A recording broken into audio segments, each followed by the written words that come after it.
The camp of presidential candidate and the Vice President Leni Robredo slams the removal of supporters' campaign materials from their private property. Now let's get more details on this. Shaila Francisco is joining us live from the Leni Kiko headquarters in Katipunan.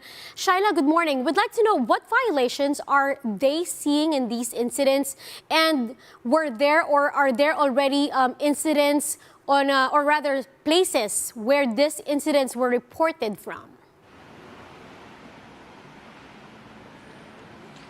Riza, the Robredo camp received reports in different parts of the country, namely in Isabela, Camarines Sur, Laguna, Misamis Oriental, Malaybalay, Bukidnon, Tarlac, and Metro Manila. Earlier, election lawyer Romy Macalintal pointed out that they saw violations on the Revised Penal Code regarding the removal of posters and tarps from the supporters' private properties.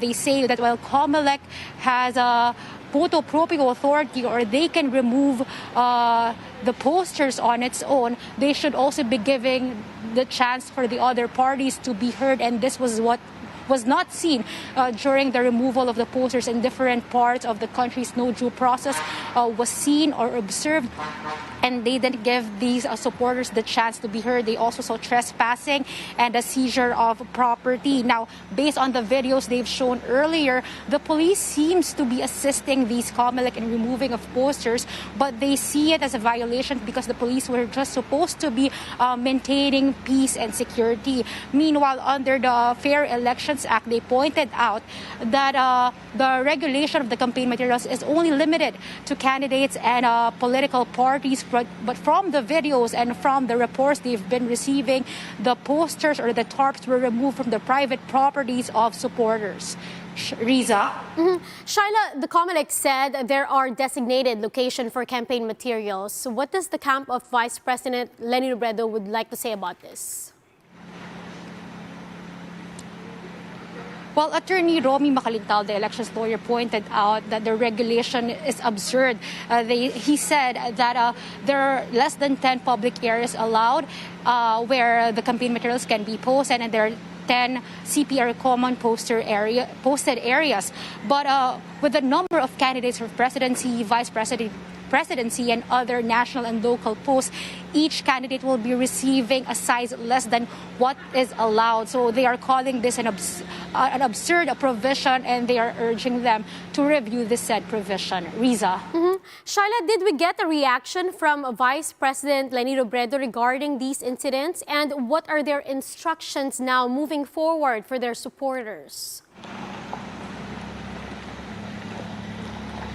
Riza, Attorney Barry Gutierrez says VP Leni Robredo, or presidential candidate Leni Robredo, is very much concerned with the removal of the posters. As we know, the camp is running on a people's campaign, and this sends a chilling effect on the supporters because they might be afraid to post in the future. Now, they are now urging the supporters whose tarps and posters were removed to file cases before the Supreme Court.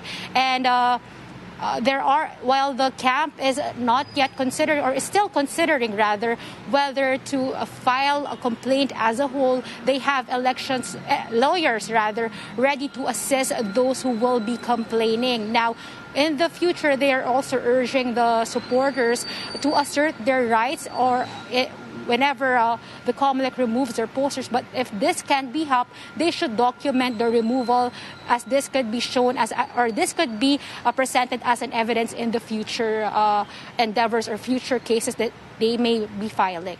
Riza? Shaila, does the camp of Vice President Leni Robredo would like to appeal to the COMELEC, and if ever, what's going to be in that appeal?